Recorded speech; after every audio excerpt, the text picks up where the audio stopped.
No, zdaj smo imeli dovolj časa, da sva šla po celem Peruju, pač tiste glavne stvari seveda, ne, Machu Picchu, jasno, ne vem kaj še vse. Takrat sva še celo peš šla gor. Ja? Potem se mi nikoli več ni dalo, ker je kar dolga.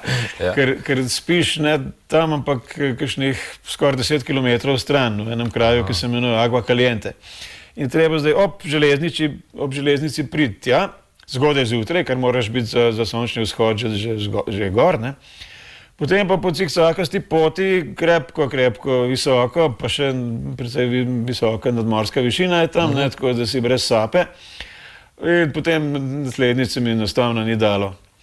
Sem pa enkrat, ravno zdaj, par let nazaj, spet peljal eno skupino, pa sem jim opisal vse, pač, katere so možnosti. No in tam so bili štirje, taki zelo zagnani alpinisti, športniki. So rekli, mi gremo peš gor, evo. Vi pa kar pejte z busom, ki ste lenčine. Pa smo imeli že, zdaj ni več kot drago, ne? Zdaj recimo kakšnih dobrih 10 €, ni taka stvar, ne, da te pele s tistim kombijem gor. Ampak, ne, a smo ali nismo. In so štartali sred noči, jasno, ne, če hočeš biti za sončni vzhod gor, je pa dolga, ne.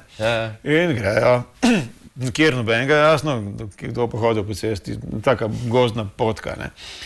In pridejo do tja, in zdaj, kako se pride gor, ne, kjera cesta, tam ni tako enostavno, ne. In grejo, viš, tukaj je hrib, tole je ziher Machu Picchu, gremo gor, ne.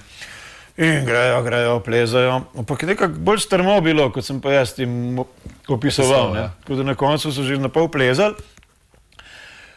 Skratka, da skrašamo, prekopljajo do vrha, takrat se je že malo svetlilo na vzhodu in ugotovijo, da niso na Machu Picchu, ampak na sosednjem hribu, ki je bil tako zračno razdaljen 2 kilometra od enega vrha in so gledali takole Machu Picchu tam čez. In so bili dosti zagrizeni, da so šli dol in še tja gor peš. In so še vedno prišli, sicer smo mi bili prej gor kot oni, ampak so dosegli svoj cilj.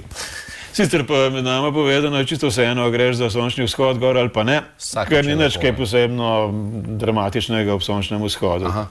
Je mogoče tako, Machu Picchu je tako na takem sedlu, ne. In večji del mesta je obrnjen proti vzhodu in če takrat dobiš ravno kakšno fotografijo ob sončnem vzhodu, je sicer fajn, no, ni pa nič tako strašansko imenitnega, ne. Pa še nekaj treba povedati za tiste, ki grejo tja. Pejte zgodaj zjutraj, če hočete iti na Huayna Picchu.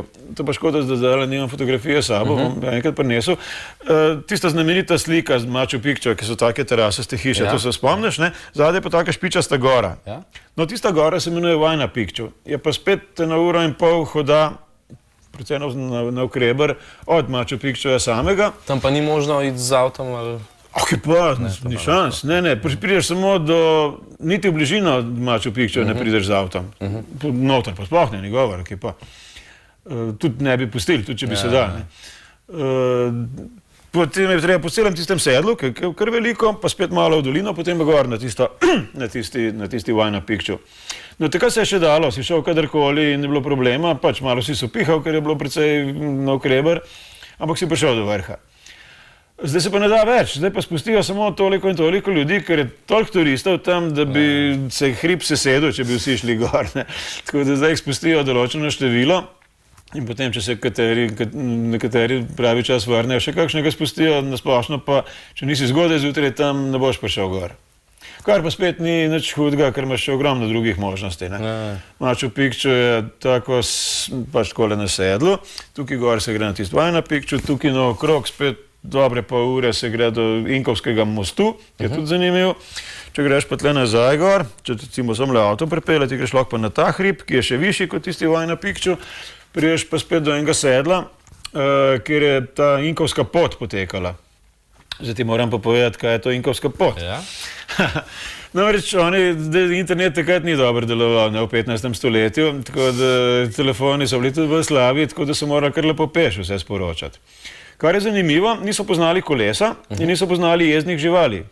Poznali so sicer seveda lame in ovce, ne vem kaj še vse, ampak ne pa nobenih živali, ki bi se jih dalo jahati, ne, tako da so kar peš lepo morali derjati. In zdaj, kljub vsemu pa pošta je delovala in to peš. Tako da so pač enostavno bile tam nekakšne poštne postaje, bi se danes temu reklo. In so pač vsak je bilo nekaj krepkih mladeničev, ki so znali teči.